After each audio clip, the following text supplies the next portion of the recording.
I recently bought myself a few chickens and I encountered this problem. I have to refill their water and food way too often. So I decided to go ahead and invest into a feeder and waterer for them. So let's open them and see. It has 3 chicken feeding ports, exactly the number I need actually.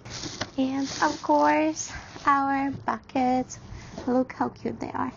And we have our water cups as well. So we're gonna go ahead and start with our chicken feeding ports. First we're gonna remove the screw and then we're gonna place it from the inside like so and secure it like this. We also have a cap so you can close it when the night comes so the rats and mice wouldn't come to eat their food.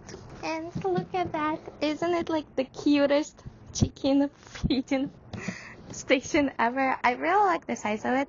I like that it's not too huge, so it is perfect for my 3 chicken flock. And now we're gonna go ahead and install our waterers. So we're gonna put them into this hose right here and secure with this little screws from the inside. And the only thing that I wish was different is the lid.